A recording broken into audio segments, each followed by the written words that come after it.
So, today I'm here with Bo Eriksson. First of all, thank you very much to take your time to speak with me. My pleasure. So, Bo, can you introduce yourself and tell us who you are? Probably many of my spectators would not recognize you, but can you present yourself? Yeah. My name is Bo Eriksson. I'm grandson of KJ Eriksson, who founded KJ Eriksson's knife factory. And I have been in the company all my life. My first job was when I was 13 in summertime, when I had to drill holes in the wooden part that was going to be hammed. Yeah. Holes for the tang in the knife. And after that, I went to school as all boys, and I returned to the company when I was 25, and I have been in the company since then. I retired in 2003, and as I said, I've been in the company. I was CEO for 30 years in the company. From the 60s until the 70s? I started 67 until 2003. And you pick up from the work of your father, Rainer Eriksson? Yes. And you, probably many don't know, you are the brother of Thomas Eriksson. Yes. That many of you will know. It's, Thomas is 19 years younger than me. Yeah. So during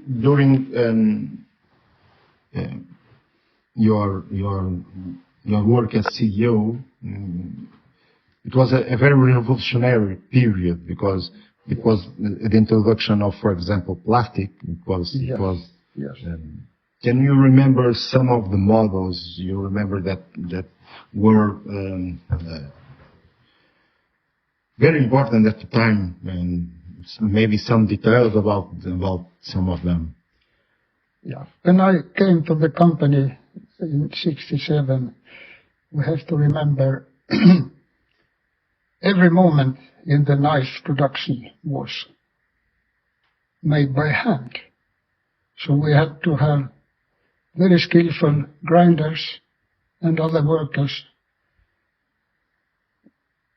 producing the knife. And these people went older and older, and we couldn't get new people in that good class. So not even you couldn't train new people, or no, people didn't want? They were not interested in that kind of work. So we had to get modern machinery, especially from Germany, for grinding knives automatically. And all the old grinders, they existed not anymore. No. And when having this new machinery, there got new opportunities for the production. We found out that our customers using our Moor knives, I told you, carpenters, plumbers, electricians, they didn't care about laminated steel or solid steel. So we decided to skip the laminated steel and only have solid steel. That was a very big advantage to turn to solid steel in production. It was easier, the material was cheaper, and many other performances. And this was very lucky, because when we turned to solid steel, we got lower prices in the market, and at that time price was what our customer asked for, good price. And at that time, in I would say 67 or 70, we took a big part of the market from other knife makers. And that was a big step for our company.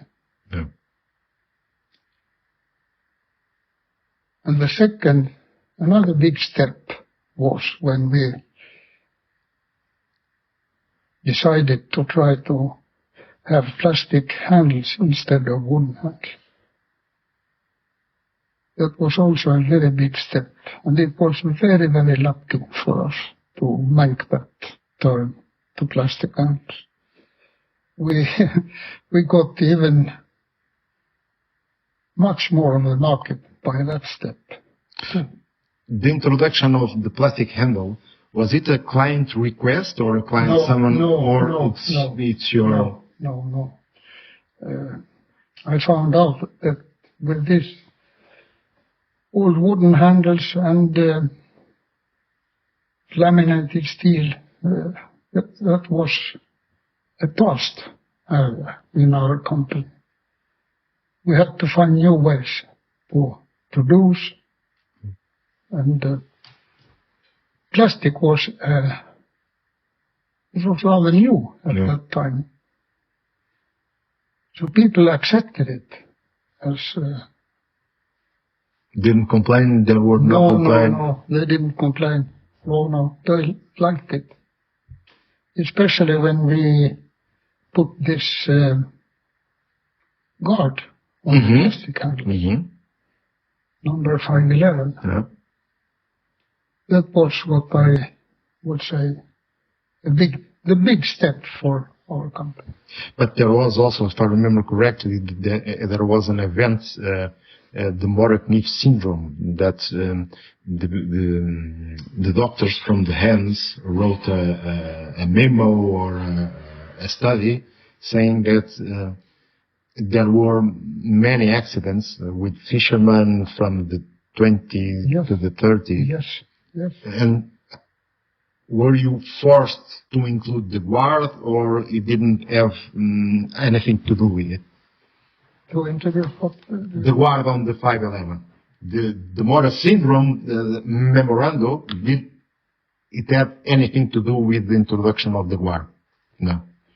I think when we put the 510 into the market, it was very well accepted. But after 1 or 2 years, the customers found out that they had many accidents. The same accident that they had with the old Mora clothing guards. So that's why we produced the 511 instead. And now the guard became almost standard. More bigger or smaller, most of the knives, except the classic, as some type of guard. And it's not a bad idea, of course. No. Other models that I remember, the Jaeger, was also a very strange, almost alien type design.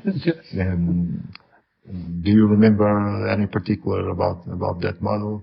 No, we had a very good agent in Norway who came with many good ideas.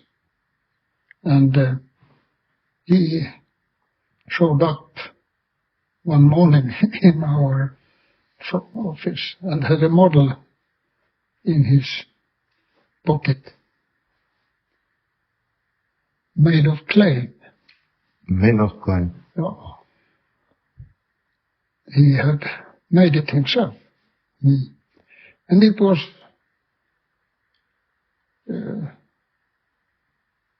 about the 1700 handle that came that way. So it was a very lucky thing. Yeah. The market accepted it immediately. It was new. You have to have news in the market all the time. I have several of them, and when you look at it, you say, that will not be comfortable. But when you pick it up, it is. It fits. It fits like a glove. It's amazing. It's truly amazing. Well, now that we are talking about models, the 2000, I think, is also one of the marks that. The story between the story of 2000 is about the same as 1700. It was the same Norwegian agent. The same? Yeah. He came with some years later. He came with this clay model in his pocket and showed us, not with a blade. Okay. So we had to find out something funny with the blade too, as were going to make a new knife. So that's why we put that type of grinding in the blade.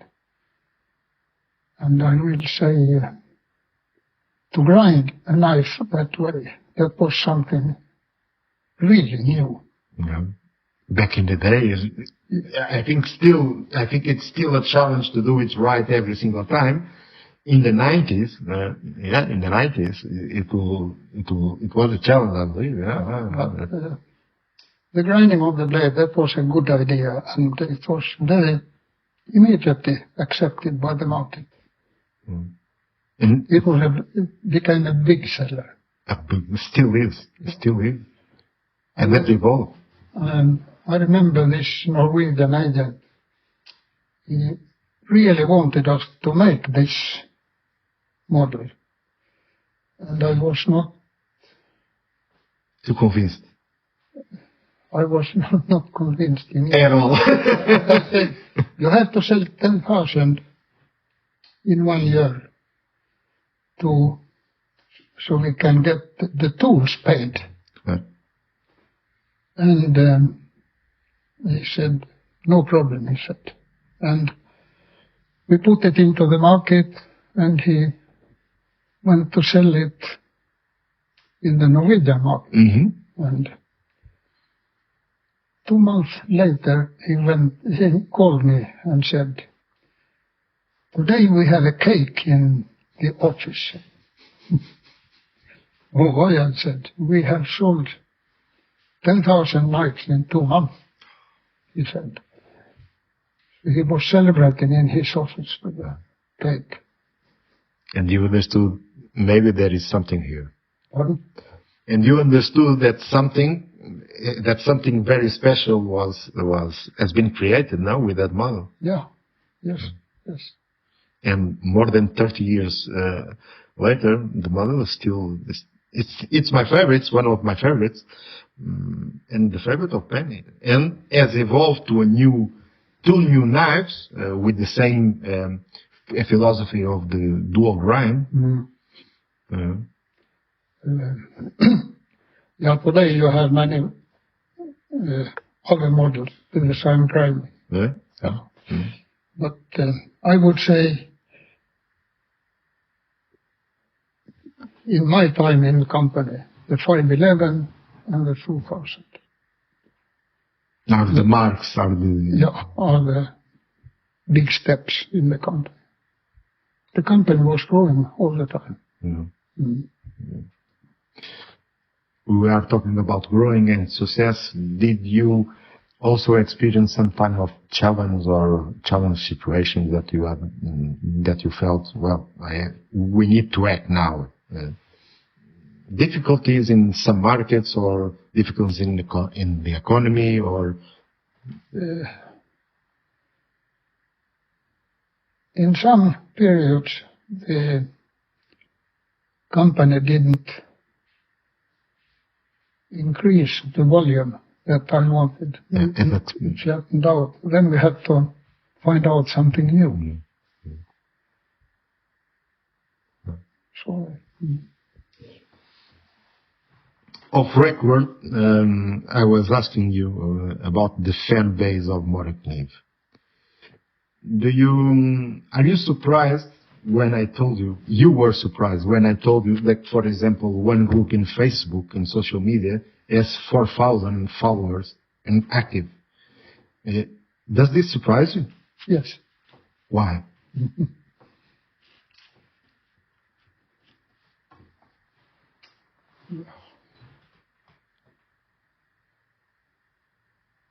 I guess I have no answer, but I am surprised. I am surprised. No. Or don't you have the perception that you helped create a brand that is really connected to their client, there are an emotive connection, not only a practical, you have a knife, it cuts well, but it touches a bit in your heart. There is a connection. Don't you feel that you helped creating that? No. I guess I'm part of it, anyway. No. Well, the part of it remembers me the old slogan, a part of you, the old slogan yes. of Morakniv. And it's true, and for me, it's the phrasing that signifies the relationship between many of the fans and the clients and Morakniv. It's a part of you. It's a part of you. But I don't recall if it was you or your father that said there is a Morakniv in all points of the world. It was you or your father in a trip to somewhere more exotic. You found out someone using a Morakniv in an island or something. There are many stories about that. I only remember for me, when I was 20, I went to Italy for a summer vacation with a friend. And we lived in a family where we had to help the family with some work, and we had to clean up an old basement in an old house in Italy. And in the basement I found an old Morakniv from KJ Eriksson. From KJ Eriksson? No. Made about 1920 or something like that. Oh, really? Yeah. So it was really old. But we have many such stories. I remember a story from Frost. I suppose you heard it. Which one? I think he found a knife at Hawaii. No. It was a missionary. Okay. Who found a knife in a very remote exotic land. And the chief of that area explained for the missionary that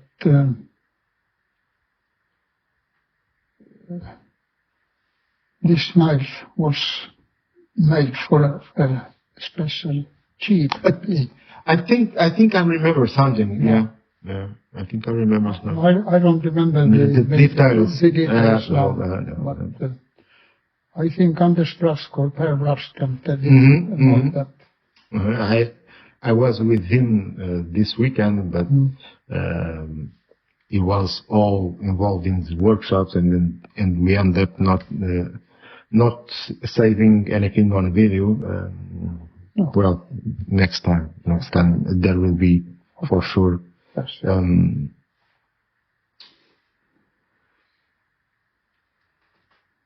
Did you, during your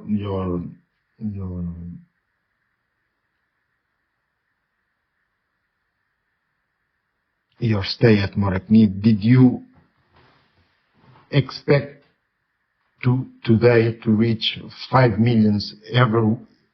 Anytime did you imagine that today Morakniv will be producing 5 million knives per year? Around that, more or less. Have you imagined any time? I think that was a very high level. That, no, I didn't. No, I didn't. Did you envision to see when you left the company in 2003? Did you envision the way they will go after you left?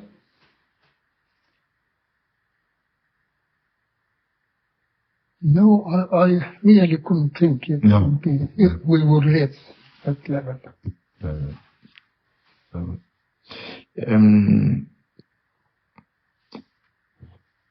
Did you have? You mentioned the 511 and the 2000 as really great marks in the introduction of new models. Did you have any other special model that you have from the old times, or special interest or special care from the catalog?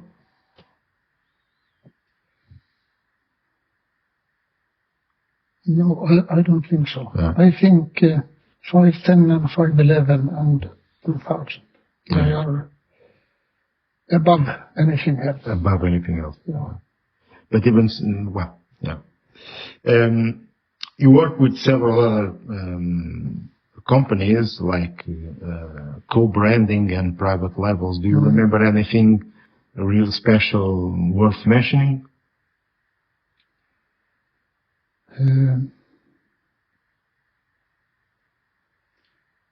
I just remember that the big company Luna was very important for us. They increased the sales amazing.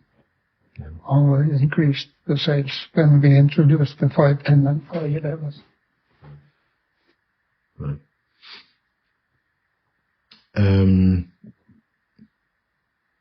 So we talked about the milestones, we talked about the fan base.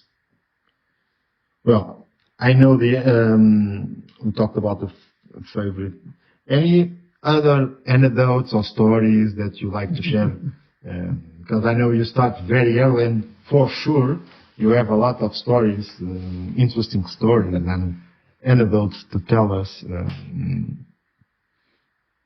I'm sorry, I'm not prepared for that question, so No. I will remember when we are finished. I will send you an email tomorrow. But do you remember anything? And next time we will record a new video and you will explain yourself. Yes. Well, Bo, thank you very much for allowing me to record this conversation, and thank you very much in my personal name for having such a crucial role in creating this company. Once again, the clients and the followers have a special relationship. It's unique to the knife market. I don't know any other knife brand, especially in this dimension, that has such a huge following. And for sure, you were a very important person. Of course, there were others before and probably after, but you had a crucial role, and you are important for the company, for the history of the company. And I thank you personally. I appreciate that. Thank you.